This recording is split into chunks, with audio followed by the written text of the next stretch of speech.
What is going on, everybody? Welcome back to NFL Turf Talk here on DSM Media. Week 1 preview, going over the Bills-Rams Thursday night game. Best bets, Pigskin Picks, that and much, much more when we're back in 30 seconds. One-on-one. Clement flares out to the right. Caught over the middle and into. He's at the 45. Are you kidding? Oh! He's going to go! Oh! Brady gets hit. The ball is out. Philadelphia has it.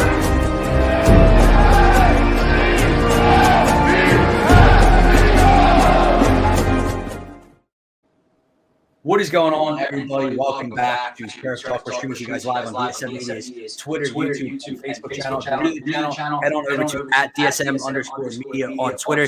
Hit that follow button. We greatly appreciate it. While you're over on the page, hit that link tree in our bio. It'll take you to every social media platform we are available on. And if you guys want to interact on today's show, head on over to the YouTube channel. Specifically, with all your questions, thoughts, comments, concerns up on the screen like so. And while you're over on the YouTube channel, hit that subscribe button, like this video, whatever you got to do. We greatly appreciate it. I'm one half of your host, Dylan Davis. You can find me on Twitter @DylanJD98. And for the first time ever, I believe, my co-host live in person for this very, very special Week 1 kickoff edition show. Scotty, check him out on Twitter @ScottyDrown. What is going on? What is good? What is good, man? Week 1 NFL's here. We've already got a game under our belts, and I'm ready to dig into it, man. It's hard to not think about the birds, but obviously we're going to focus on the rest of the NFL with this show. And as you guys know, we will have the Eagles pregame live later on, right before the game starts. So let's get into it, bro.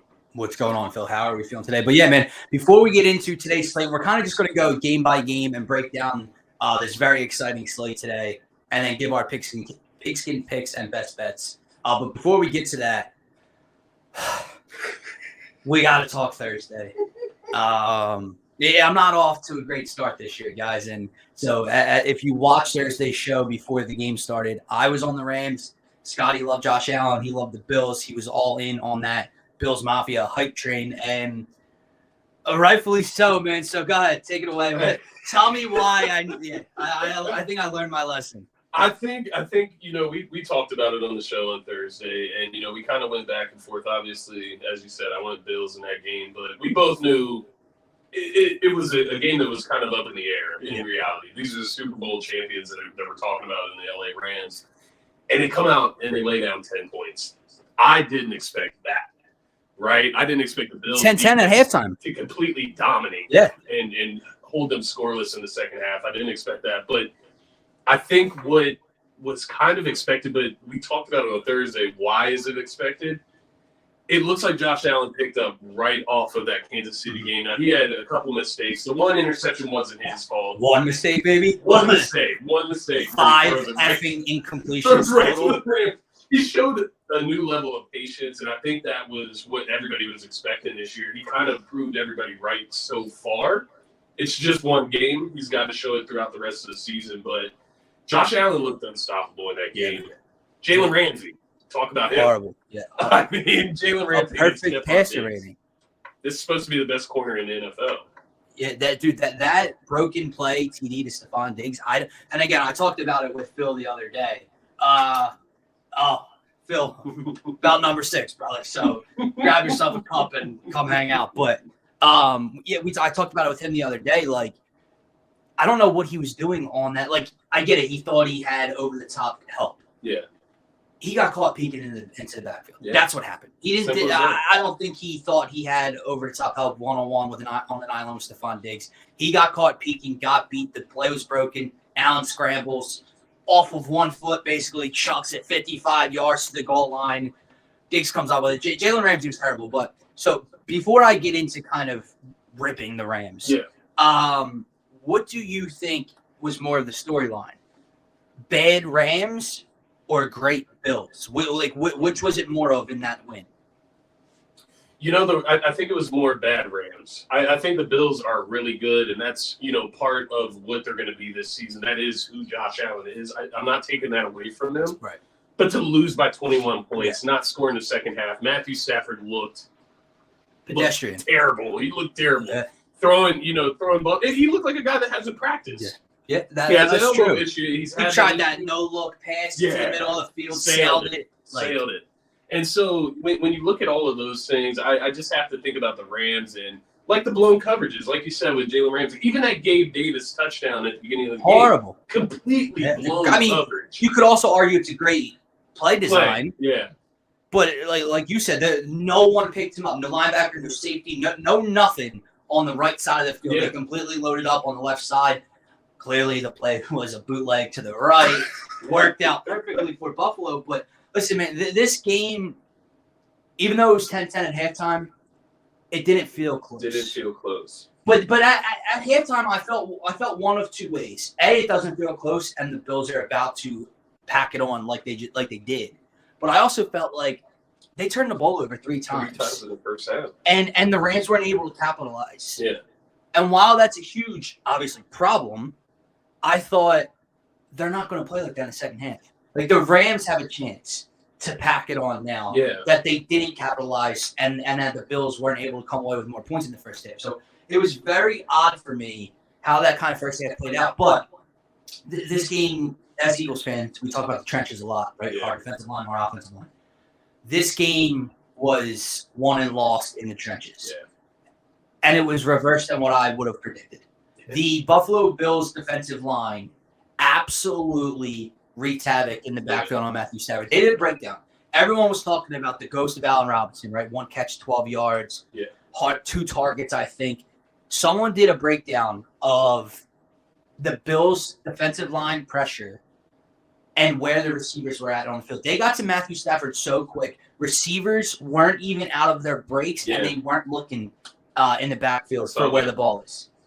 And reversely, Aaron Donald and company were a non-factor. But not only were they a non-factor, Josh Allen gave you a dose of what Tom Brady's done for the last 2 decades, and that is just a quick release, quick hitters, less under 2 seconds, balls out, bang. That's where that completion percentage kind of comes into.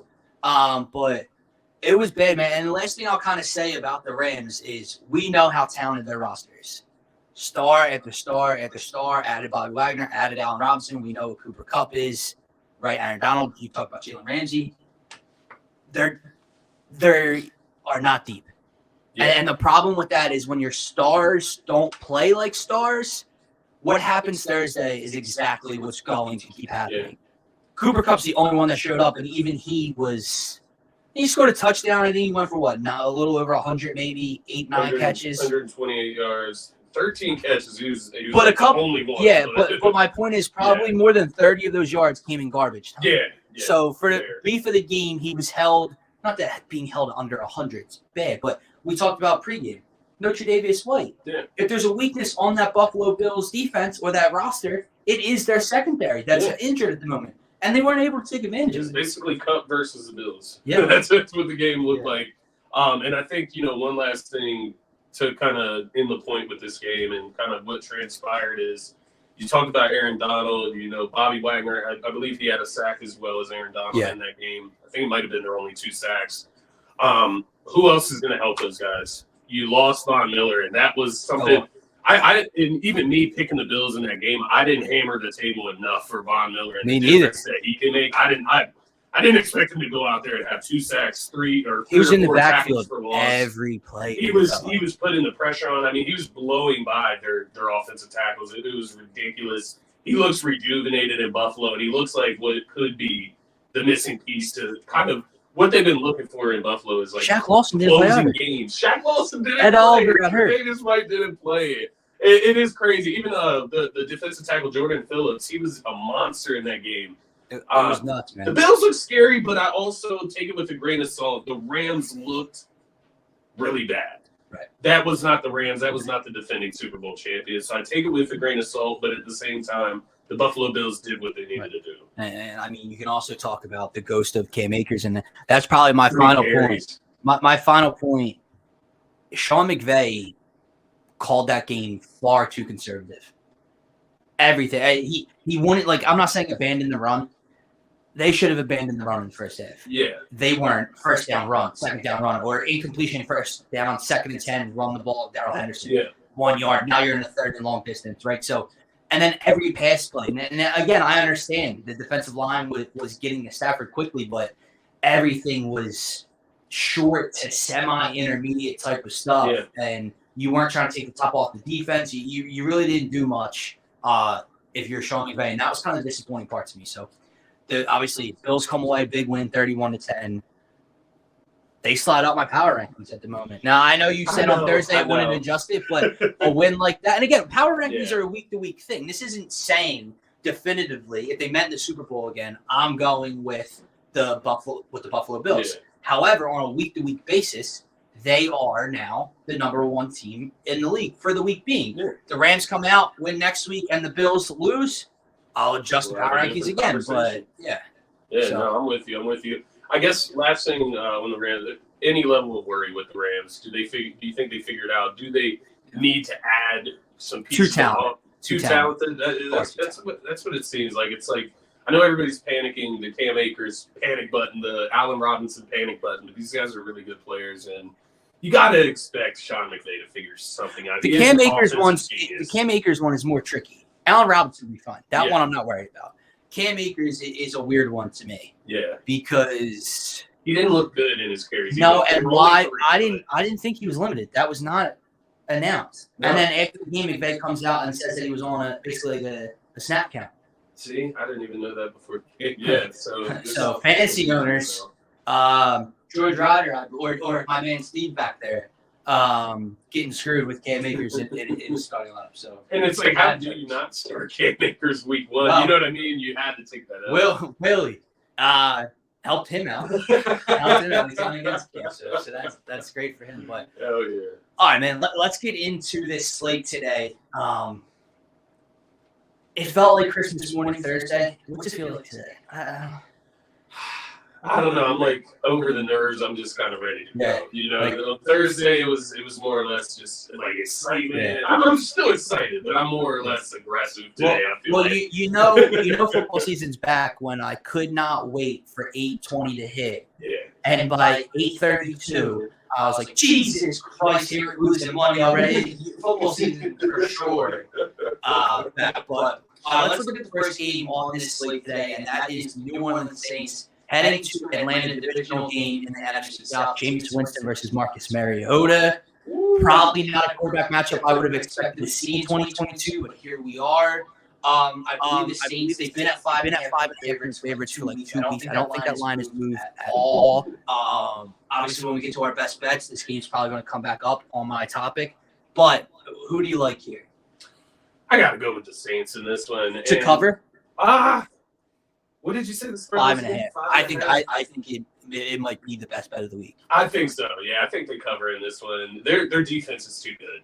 It's too good, and that's the way I look at it. Even if Jameis Winston struggles, maybe he turns the ball over twice, whatever the case may be, I think the Saints' defense is too good. At the end of the day, they could just run the ball and still win this game. Like, they're that type of team where they are going to be able to stay in games because of their defense. If Jameis Winston plays well, they could be a really good team, maybe even a playoff team, as we discussed last week. But I got to go Saints in here. I do think they cover in this one. Well, you touched on Jameis Winston. I have 2 touchdowns, 2 picks. 2 touchdowns. 30 yeah, that makes sense. But I'm excited for them as well. Their defense is very deep. You add the Honey Badger to it. Obviously, we make that trade. We get CGJ from them. However, they're still very, very good. Marshawn Lattimore, Cam Jordan, Demario Davis, very, very stout defense. But offensively, around Jameis, all 3 receivers in that core were guys not on this roster. Well, Michael Thomas was on the roster. Michael Thomas, as we know, did not play a single snap last year. Yeah. Jarvis Landry, the vet, comes over. Chris Olave, they draft. Alvin Kamara, not suspended. They have a good offensive line. This offense is very good. But my point is, if Geno Smith and Drew Lock weren't in Seattle, Atlanta would be number 32 on power rankings. Like they are that bad. And I don't know why people are just putting aside that Marcus Mariota hasn't started in about 3 years. You can't just ride the pine for a third of a decade and then just come out and be the starter again. They have one guy, Kyle Pitts, stud. We all agree there. They're bad defensively. Mariota, I think, could end up being a potential train wreck. I think Desmond Ridder gets that job at some point just early on in the season. So I like the Saints to cover. I like them big in this one, dude.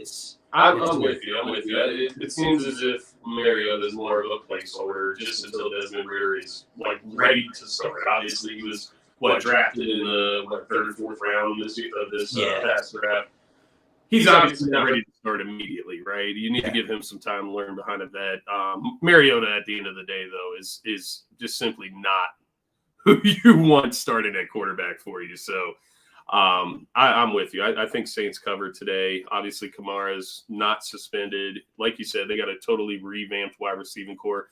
It'll actually be exciting to watch the Saints. Like last year, it was not fun watching the Saints with their quarterback situation and even their wide receiver situation. There was no notable fantasy people that I wanted from the Saints on my roster. This year, you got Michael Thomas, you got Chris Olave, you got Jarvis Landry, you got some weapons out there that are fun. And I think that's the good thing about the Saints. Falcons, not so much, but at least you got Kyle Pitts. Drake London should be fun. See if he can make any type of effect on the game with Marcus Mariota at the quarterback position. But Falcons, I'm with you. They're a bottom 5, bottom 3 team in the NFL right now. Yeah, man, I think bottom 3 or 2. But apologize for the echo. Thanks, Phil.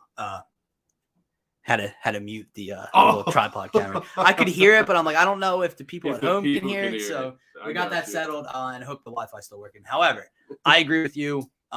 Saints to cover, Saints to win. Let's move on.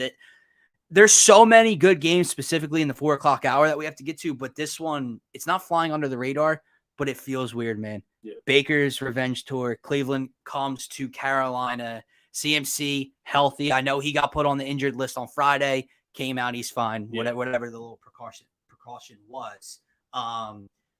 Thought process on this one, because this is weird. The Cleveland Browns are a team where if they had a quarterback, I know their roster is ready to go now. Jacoby Brissett's not terrible. We saw him win 6, 7, 8 games with the Indianapolis Colts. So I don't think the Browns are going to be as poor as some people think just because they have Jacoby Brissett starting. Then you get to the Carolina side. I like Carolina. Yeah. It all comes down to what Baker do you get? Yeah. Are you getting 2019, 2020 Baker, or are you getting 2021 Baker? And like you said, the biggest point, everyone rips him last year. He played through injury, man. Yeah. And no one wants to give him any credit for that. He was bad. We know that.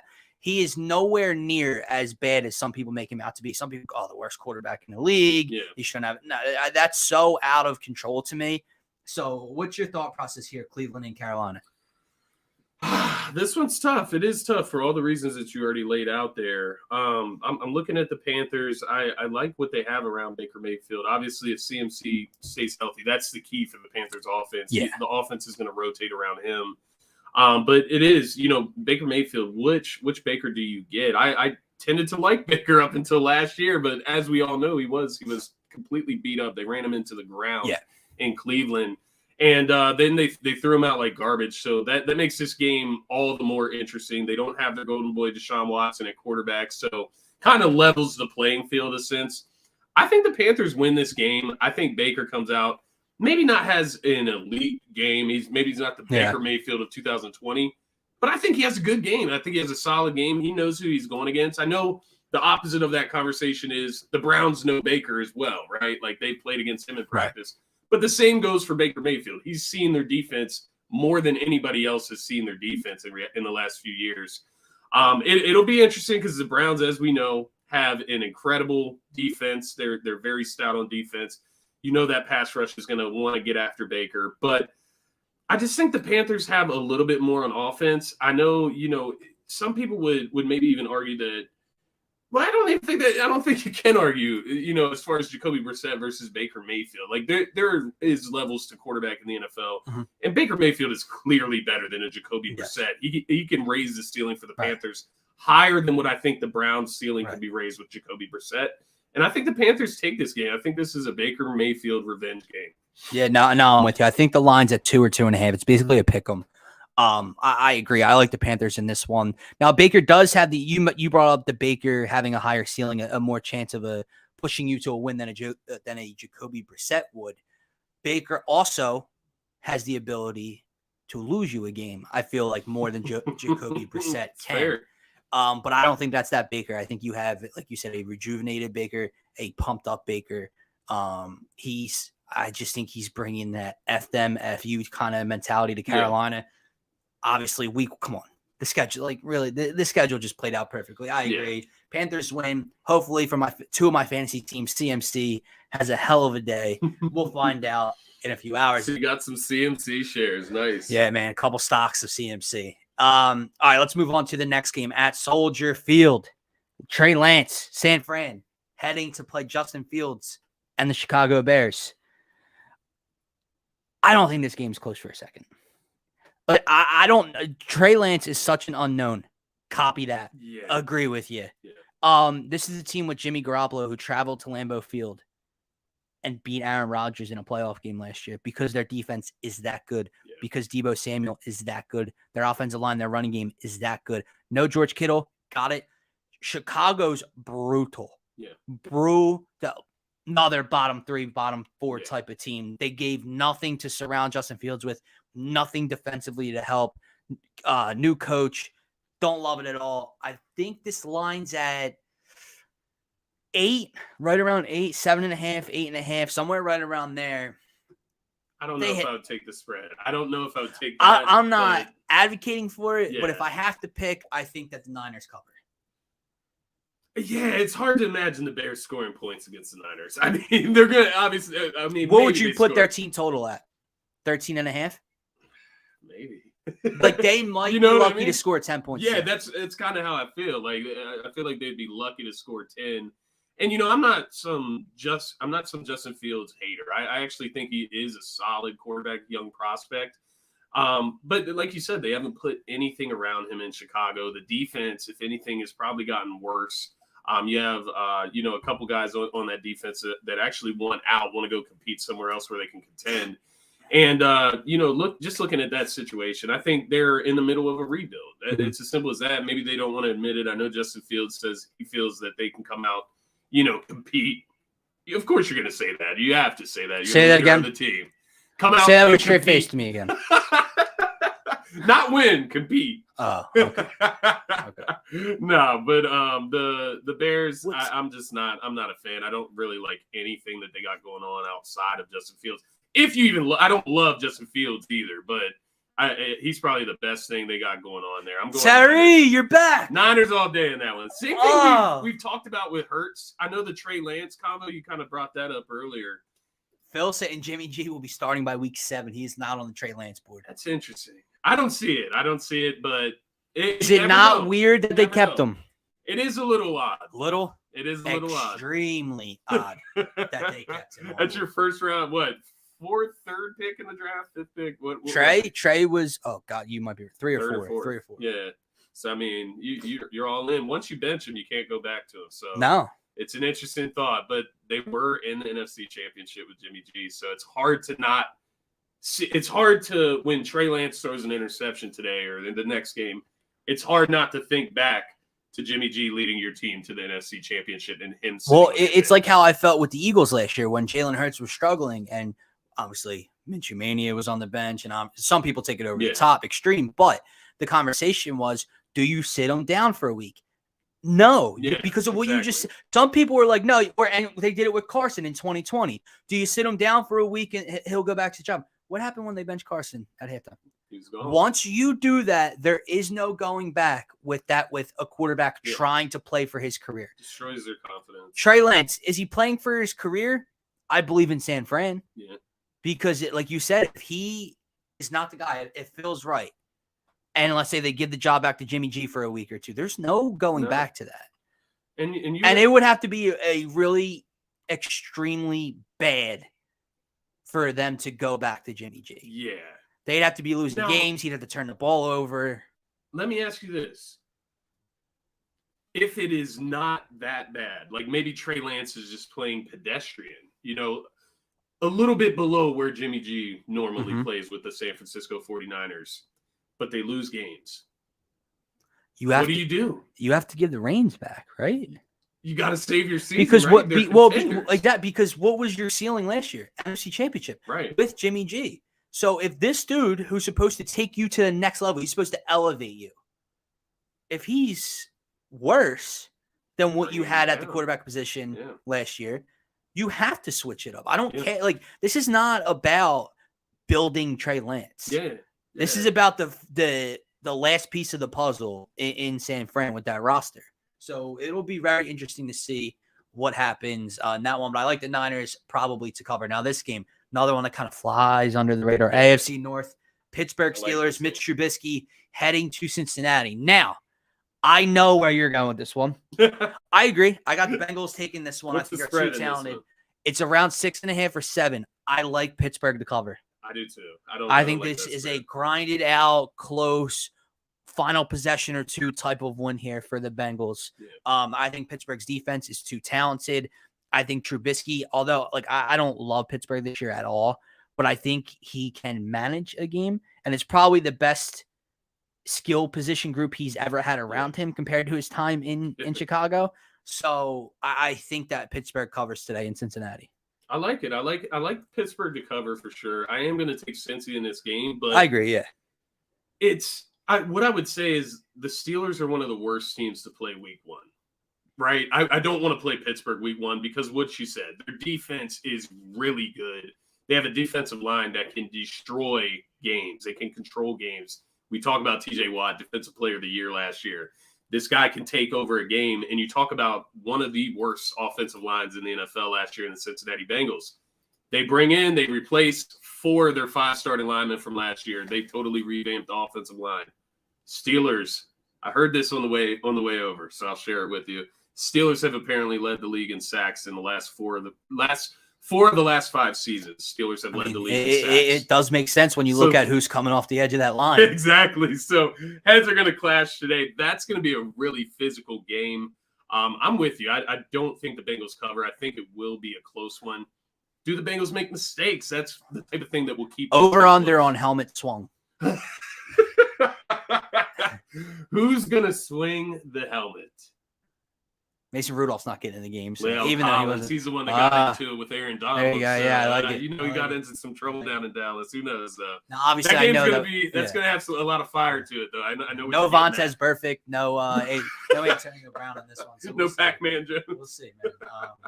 Okay, moving on. I'm with you. I like the Bengals to win. I like Pittsburgh to cover. This one, not going to spend much time here in Houston.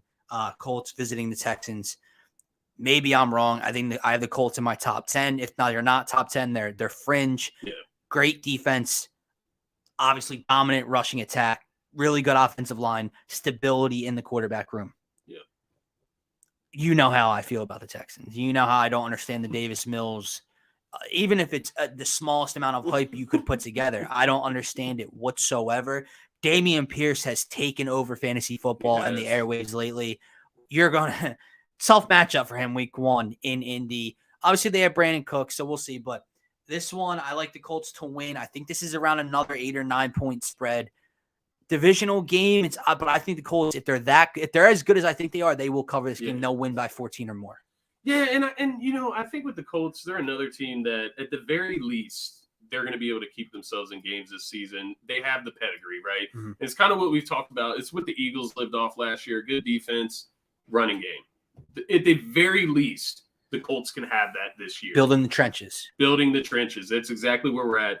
And that's exactly something the Colts have dominated in the last few seasons. They add Matt Ryan. I know they had Wentz last year. We've discussed this over and over and over again. We don't think Wentz necessarily played that bad. No.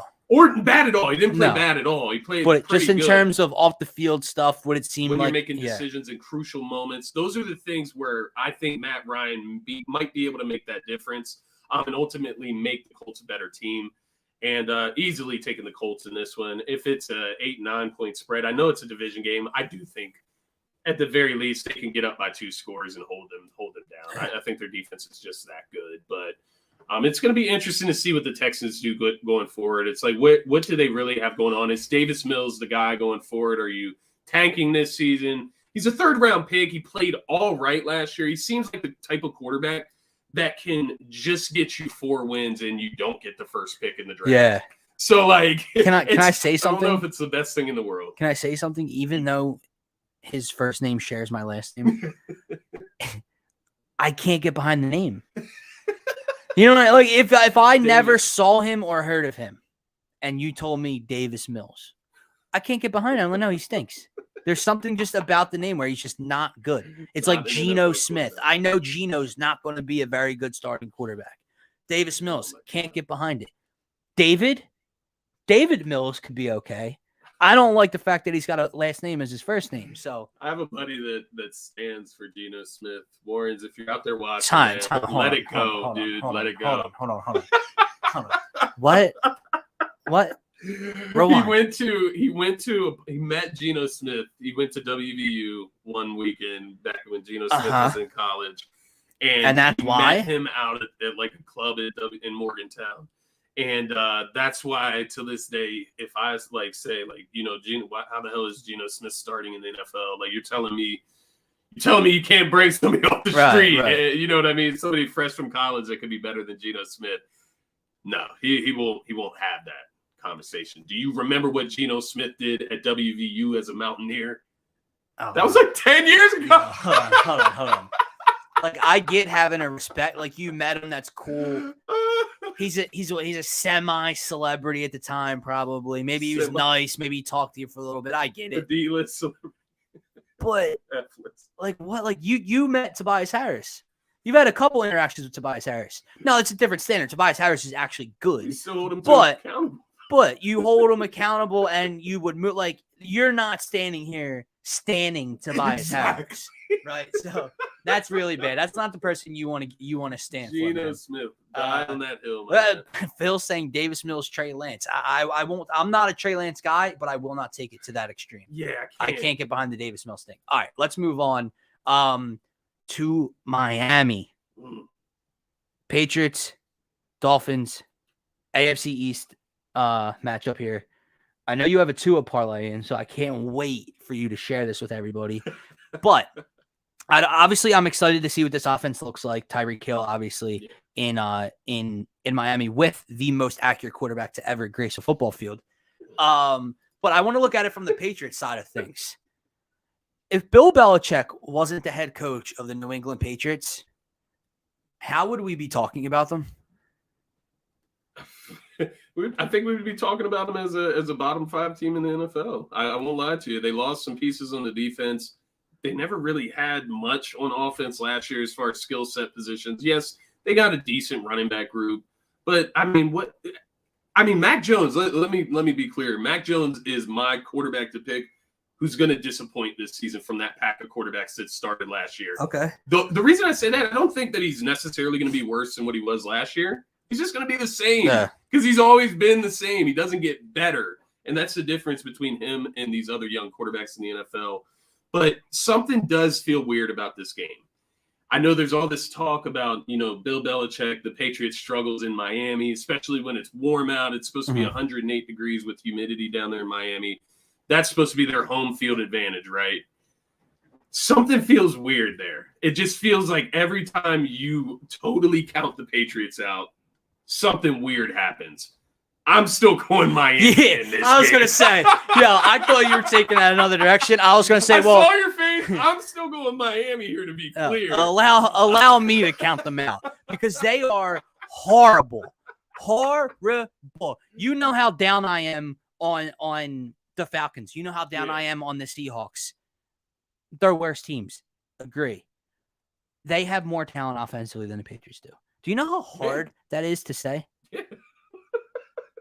Are you again? And the Patriots will find a way to have a sustainable running attack. Ramondre Stevenson, Damian Harris, whatever they decide to do, they'll be able to run the ball effectively at times. Okay, Mac Jones can make some throws. They're hoping that Devontae Parker is the answer at number one. Jacoby Myers. Are they going to run 4 tight ends out on the field again? Like I like Hunter Henry. Cool.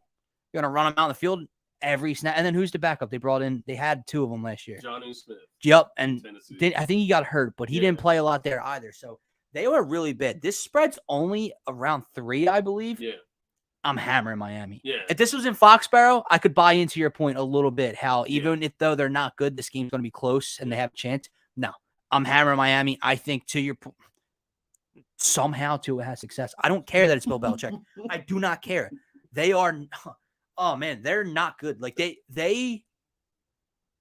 I'm not going to go over the top.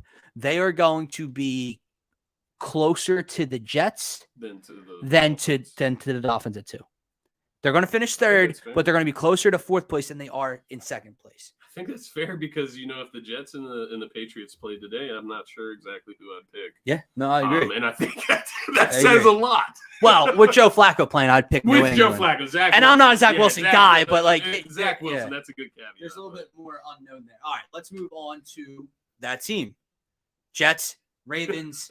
Obviously, Joe Flacco starting in place of Zach Wilson today. I think there's a couple pieces on the Jets offensive line missing.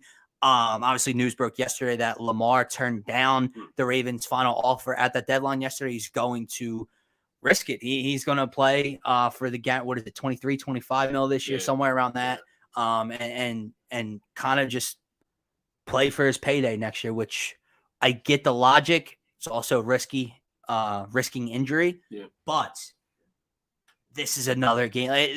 There's too many favorites that I love today. Something has to go wrong, right? Yeah. However, I don't think this is the one. Yeah. I think this is a 7.5 point game. I think the Ravens could literally win by over 20. I'm with you. And that's, you bring it up, the spread, everything that goes into this game. This is actually my lock of the day. Okay. The Ravens and Jets games. I got the Ravens. Well, I'll get mine's the Saints. So okay, fair enough. So you got the Saints over the Falcons. I got the Ravens over the Jets. I think this is, the Joe Flacco revenge game. No, he's had his chance at revenge against the Ravens before. We saw how that goes. I think the Jets struggle today, and they would struggle against the Ravens even with Zach Wilson, but give them a better chance at least, I would say. But I think Joe Flacco, he's going to go out here. He's going to try to use his arm, and I think they're going to turn the ball over quite a few times. And ultimately, the Ravens will be able to control the game like that. And like you said about Lamar Jackson, I think the interesting thing with him, one, seeing which receiver stands out, because there's been a lot of talk about Duvernay, Bateman, a lot of different guys. Who's going to step up and be wide receiver one? Yeah, exactly. Who's going to be wide receiver one for the Baltimore Ravens? It's Mark Andrews. That's Mark Andrews, top 2 tight end in the NFL right now. I think that's what I'll be paying attention more to. How does Lamar Jackson look? Is he, going out there? Is he balling out, playing his hardest, even with that contract in the air? J.K. Dobbins, he was beat up. Banged up still, yeah. Is he going to be any good out there today? So I'm keeping my eyes on some of the skill players for Baltimore. Ultimately, I think they take care of business. It'll be more about how do they take care of business. Agreed. I agree with you. All right, let's move on. The final game in the 1 o'clock slate. Doug Peterson, Carson Wentz, Jags, Commanders. This is probably the toughest game of the day in the 1 o'clock slate for me to pick. Where'd you go? I'm going Washington. Okay. Because I am interested. Like, once again, Carson Wentz was nowhere near as bad as what people tried to make him out to be last year. Statistics up until week 18 against Jacksonville, where the entire team was bad. The defense was bad. Jonathan Taylor got shut down. Why does nobody talk about that? I get it. One's a quarterback, one's a running back. However, Jonathan Taylor rushed for 2,000 yards last year, had scored over 20-plus touchdowns. He was the talk of the league for 17 weeks. He gets shut down in Jacksonville week 18 with a playoff win on the line, or a playoff appearance on the line. So I'm interested to see Carson Wentz with some actual weapons around him. Terry McLaurin, with Scary Terry, with who is Curtis Samuel is over there, Antonio Gibson, Jerick McKinnon, Ron Rivera, a good defense again. So I'll be interested to see. I know the Jaguars spent a lot of money this offseason. Christian Kirk, Evan Ingram, the tackle, I believe, was their first move of the offseason. So it'll be, I think this is going to be like the weirdest game of the day. I think there's going to be a couple turnovers. It is weird. Trevor, but I'm going with Washington. Because what does Trevor Lawrence look like with Doug Peterson? That's like a huge question mark. We talk about Trevor Lawrence, and he's kind of like an afterthought from last year's draft. But in reality, he was probably the most coveted QB prospect since Andrew Luck. Yeah. So, like, where did that talent go? I still think it's obviously there. And I don't think he looked terrible last year either. Don't get me wrong. But I think Doug Peterson, you look at Trevor Lawrence last season, you throw that out the window. That was Urban Meyer fiasco. Dumpster fire. You got Doug Peterson. You got a Super Bowl winning head coach in there, a guy that helped build Carson Wentz in that first and second season where he looked really good at the beginning of his career. So it'll be interesting to see their relationship, how Doug manages that offense. We know, when he was here, sometimes get away from the run, wouldn't stick with the run. They got 2 really good running backs down there in Jacksonville. Help your young quarterback out, run the ball. But it'll be interesting once again. How do the weapons play out for Jacksonville? They spent a bunch of money on Christian Kirk. Is he a wide receiver 1? I don't know about that, but he could be a really solid wide receiver 2. Right. Something to build. Well, you off still have this Marvin season. Jones, and Marvin they Jones still is have solid. There's one more in Jacksonville, is there not? Christian Kirk, Traded Marvin Laviska Jones. Shenault Right. to the Panthers, I think. Hold on. Keep going. I'm pretty sure there is one more. Maybe I'm wrong. They do have one more, and I think we're forgetting about him. But I know I am. Nonetheless, I did go Jag. Oh, they picked up Zay Jones. That was the big one from the Raiders this year. Wasn't who I was thinking of. It might have been Laviska Shenault that you were thinking of, because I actually do really like him. But nope, it's the fact they lost DJ Chark. DJ Chark went to Detroit. Yep. Yeah. So not the greatest weapons, right, for Jacksonville, but they do have some talent there. Right. Christian Kirk can, also destroyed the offseason for wide receivers, by the way. Yeah, it ruined the entire offseason for wide receivers. But nonetheless, I did go Jags in this game. I think it's more or less, I think the Washington Commanders are a better team. They should win this game. And ultimately, it may come down to the Jags not being able to stop the Commanders. I'll be honest. I just have a weird feeling about this game. I think Doug Peterson, facing off against a team that he's spent a lot of his career playing against. You talk about his relationship with the young quarterback, a way they can build momentum. They're not going to be a good team this year. The Jags are not, right? This is a good way to start the season off on a high note. Now, some people would say the same thing, and this is my caveat, I guess. Some people would say the same thing about the Lions, maybe against the Eagles. That's true. You know what I mean? So to keep it fair, but I am going Jags in this game. Just have a really weird feeling about it. Is that our first disagreement on in the 1 o'clock place? So that's interesting. But we'll go a little rapid fire here in the 4 o'clock slate. Yes, sir. A lot of really good games. Past the first one I'm going to bring up. You have the Chiefs Cardinals. A lot of storylines there. Obviously, D-Hop not playing, suspended. We'll see what Patrick Mahomes looks like after Tyreek Hill. Going to Miami. They bring in Juju. They bring in Marquez Valdez-Scantling. So we'll see how he looks and how that offense looks. Raiders, Chargers, that division that we've been talking about all offseason. This could be the game of the week right here. Packers, Vikings, NFC North showdown. Heard a lot of positive things about the Vikings this offseason. Aaron Rodgers post Devontae Adams. See how he looks. And obviously we'll get to the Sunday night game in a second. But Giants, Titans. Who you got? What's the spread in this one? Is this the worst game of the week? Yeah, it's got to be. I have no interest in this. This is so boring. I just want the Giants to lose. Yeah, That's it. Yeah, me too. That's literally it. And I do think they lose. Titans, the Titans got a little bit to prove. They're still going to have their base there with Derrick Henry coming back. Their defense is still going to be really good. What does Ryan Tannehill look like this season? No A.J. Brown. You got Traylon Burks. You got Robert Woods. They brought in some new guys there. Who is the real Ryan Tannehill? Because it's 5. I think they cover. Yeah. So I definitely got Titans covering that one. That's the easy one. As far as Ryan Tannehill, you think about last season before the season, right? Preseason last year. There were people picking Ryan Tannehill as an MVP candidate. Yeah.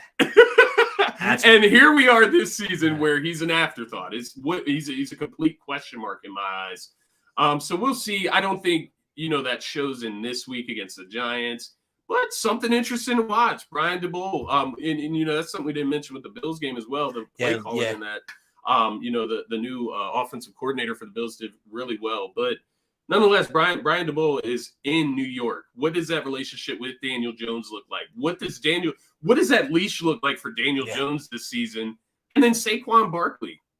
Can he stay healthy? Everybody's saying monster year this year. You say that every year. We build this up, we bring it down, and then we build it back up. One of my fantasy leagues, I have Saquon and CMC. Really? So rolling into the dice with injuries. I won't lie. It feels like Saquon could have a really good season this year. But at the same time, that's when something goes wrong. Always feel like that. Yeah, no, I agree with you though. I'm going Tennessee. This spread's 5. I think it's a boring game, but I'm going to go Tennessee cover. I don't trust Ryan Tannehill, but they still have a good defense. They still have the king in the backfield. Yeah. They bring in Robert Woods. It's not A.J. Brown, but I like Robert Woods, so we'll see how that goes. This is a game I think Derrick Henry can literally Oh, Derrick Henry might run for 150. This is one of those games.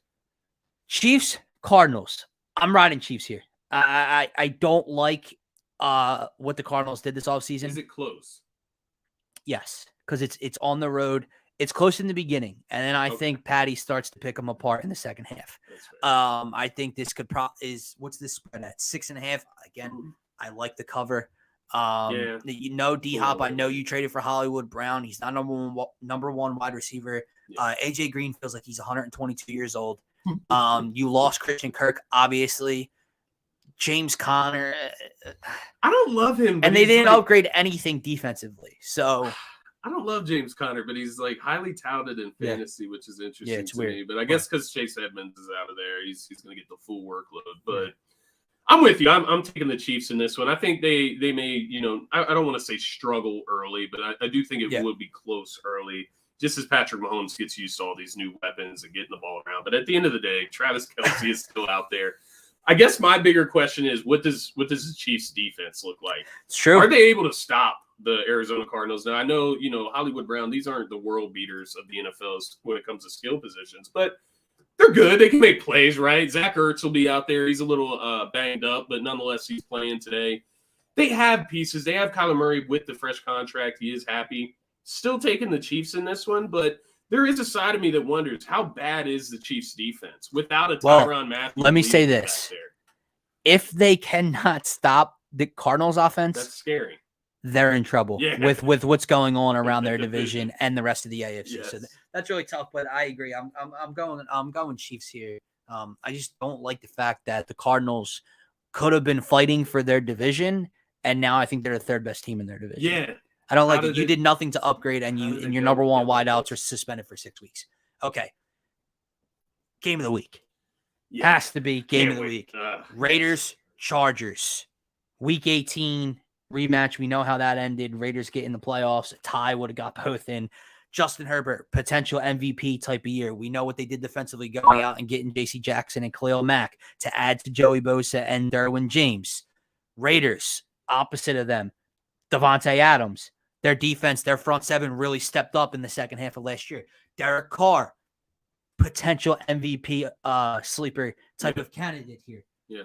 Who wins this week one matchup?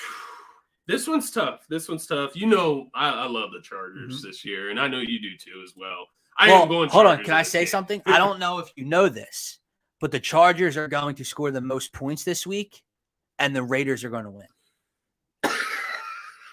Stephen A. Smith, 2 weeks in a row now where he has gotten butchered on the internet. I don't know if you know that. The best part, if you haven't seen it, at the end of First Take, they asked Stephen A. Smith who will score the most points in week one. And he said, the Chargers.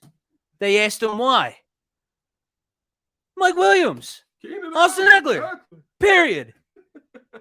Stephen A., who do you like in this one? I don't know. I'm going to go with the Raiders. What? Bro, the key to victory, I'm pretty sure, Sky, it works this way. If you score more points, if the Eagles score more points than the Lions today, guess what? They're going to win.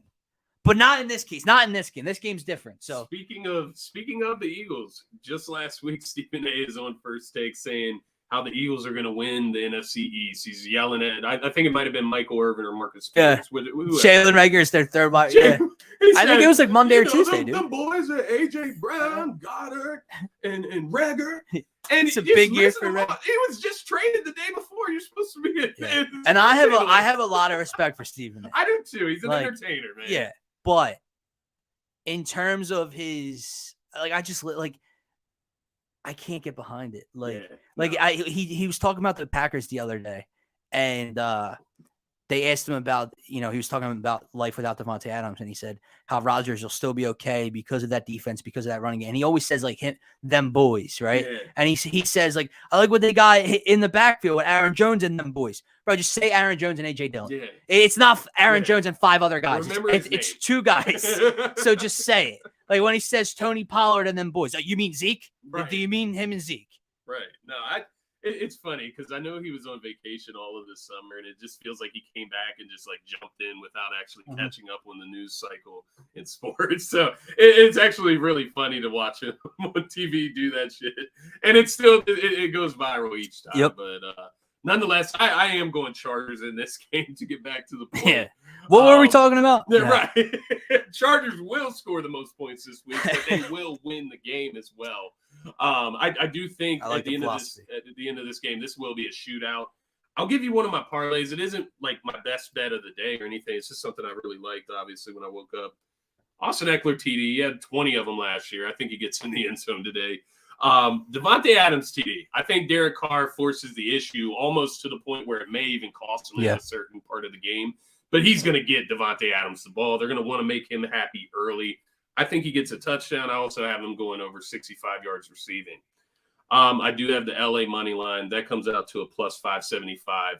That's how I'm feeling about the game. I don't know about the wide receiver situation with LA. I think Justin Herbert spreads the ball around too much for me to predict who's going to score a touchdown for Austin them. Eckler?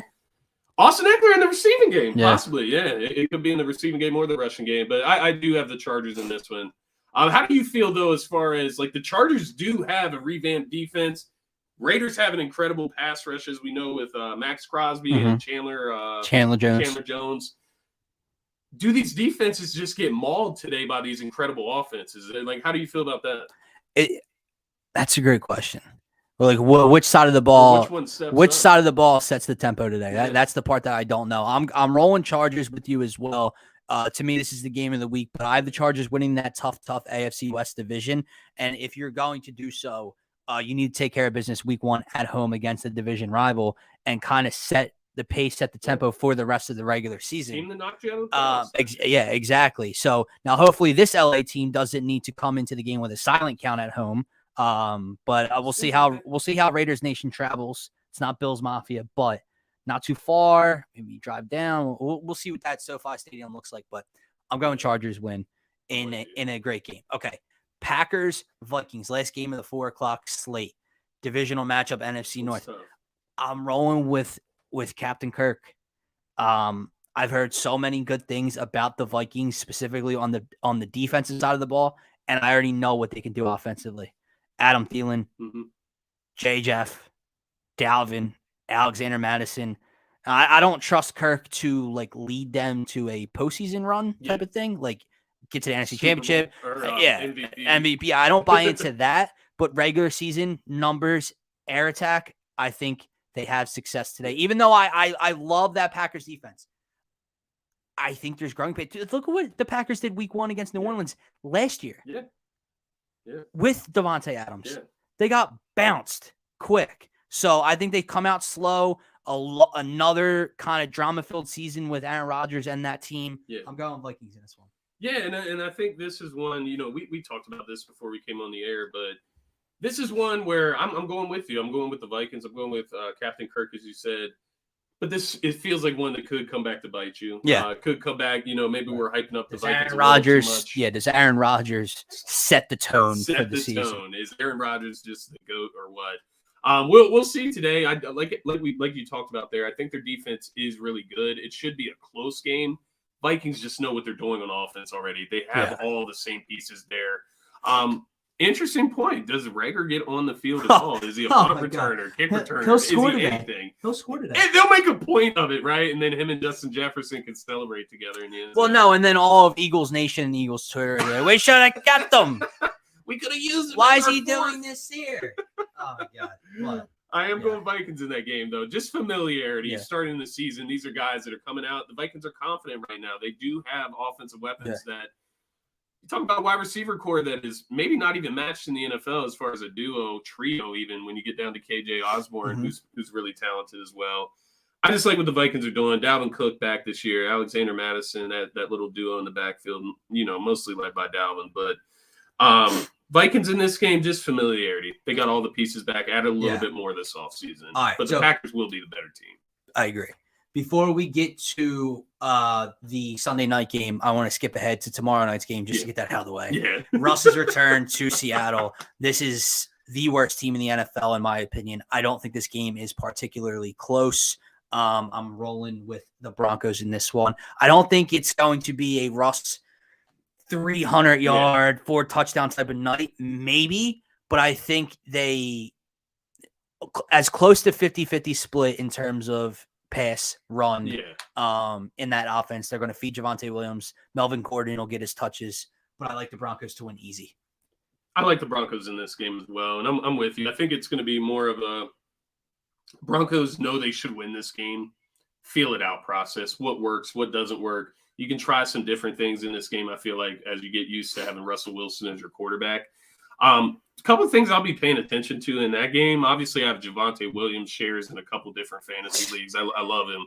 And I'm hoping that they give him the carries that he deserves this year. Not 50-50. Melvin Gordon is there, but it should be 60-40, 70-30, in my opinion, Javonte Williams, as far as that carry workload. And then on the other side, as far as the other skill position players, who's wide receiver 1? Is it Jerry Jeudy or is it Cortland Sutton? Everybody's pointing to Cortland Sutton so far, at least from the training camp notes. But who really stands out? Jerry Jeudy, as we know, is a very talented wide receiver. So it's some interesting things on the Denver side. Seahawks, it's an easy win in my eyes for the Broncos. I think their defense will be able to hold the Seahawks to borderline nothing with Geno Smith back there. But I guess that's something to watch for the Seahawks. How long before Geno Smith gets benched for Drew Lock? And is that even a good move? Like, that's the move of the year. I'm not excited for Monday Night Football. I'm not at all. I'm going to have to put money on it some way, somehow to figure it out. I'm not sure I'll watch. I will. Honestly. All right, Sunday night matchup. Rematch of the opener last year, except this time it's in Dallas. Tom Brady and the Bucs, Dak Prescott and the Cowboys. The GOAT's never lost to the Cowboys. Interesting. He has the best record against the Dallas Cowboys of any player in NFL history. I believe he's 6 or 7-0 against them. That streak doesn't end tonight. That's good. I think that Dak, it's going to be interesting. Last year, Dak was able to find success in the opener with all those weapons around him. Is Michael Gallup still banged up? He's out. Obviously, you move on from Amari Cooper. You'll find exactly what CeeDee Lamb is as wide receiver 1. We'll see how they establish the run. Do they lean more towards Tony Pollard or Zeke? It'll all be interesting, but they're banged up. We know what their offensive line looks like. I trust Tom too much. Bucs will win this one. Yeah. And it is looking like Chris Godwin's going to return from his ACL injury this game too, which is huge for the Bucs. As you know, they already lost Gronk this offseason. Russell Gage was an acquisition that was kind of beat up coming into the season as well. Julio Jones, what kind of reps does he get today on the field with the Bucs? But I'm with you. I'm taking the Bucs in this one. I think people, there's a lot of talk about Tom Brady, the drama that's going on in his personal life, the offensive line issues in Tampa Bay. Nothing being talked about as far as the Tampa Bay defense. That defense has gone nowhere. It's still one of the best defenses in the NFL, one of the most talented groups in the NFL. And you talk about beat-up offensive lines. Look right on the opposite side of the trenches in the Dallas Cowboy offensive line where they have just brought in Jason Peters, who is looking to be their starter in the future. I don't think he's starting today, but I think their offensive line is going to get dominated. I think Tom Brady, at the end of the day, he's going to be able to make quick decisions. They can adjust their game plan because that is the GOAT. Yeah. He's going to be able to get the ball out quick. I know Micah Parsons, he's talked about the game has slowed down for him a little bit coming into this season. He is going to be a monster this year. We know that. Mike Evans is going to chew up Trevon Diggs. Yeah, we already know Mike Evans is going to beat Trevon Diggs on a deep one. But I am going Bucs in this one. Pedigree, Cowboys always shoot themselves in the foot. But I know some people think the Cowboys can surprise tonight. I just don't see it. Yeah, no, I'm not getting behind it. All right, final segment of the show before we wrap up here in a minute. Our pigskin picks. Obviously, we know what our best bets are. I'm going with the Saints to cover. You're going with the Ravens. The Ravens, right? So pigskin picks. As you know, we're going to keep track all year. Yep. It's one upset, one lock.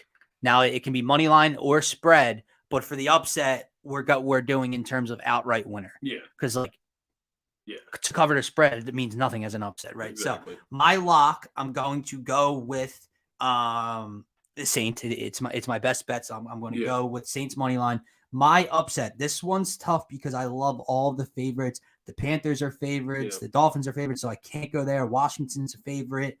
My upset would have to be. I know I picked the Vikings, but Green Bay. They're plus money. Vikings are favored by 2 in this one at home. If they were, If we don't want to count that, if we don't want to do that, I'll go with Pittsburgh to actually win outright. I don't trust it, but out of the rest of well, I'm saying is it really an upset? The Vikings are home. It's basically a pick 'em. I don't want to be that guy. We both guy. picked the Vikings, though. So that is true. You know what I mean? Yeah. It's up to you though. Whichever one you think is more likely. I'm not gonna hold you down there. All right, well, then we'll roll with the Packers then. All right, cool. So you got Packers upset and Saints lock. I got Ravens lock, and I got Jags upset against the Commanders. Jags upset. Round of applause for that. Round of applause. All right, that is going to wrap up this week 1 edition of NFL Turf Talk. We'll be live back with you guys Thursday night at 7 p.m., breaking down that Thursday night matchup and recapping what ends up going down today and tomorrow night. Come hang out with us in 1 hour for DSM pregame live Eagles Lions preview. We might have a bigger cast for this one, so come hang out with us. We're going to break down the game, give our predictions, give some more best bets, all that stuff. Keys to victory for the Birds today. There you go. For myself, for Scotty, check us out on DSM Media, at DSM_Media. Have a great rest of your day. Go Birds!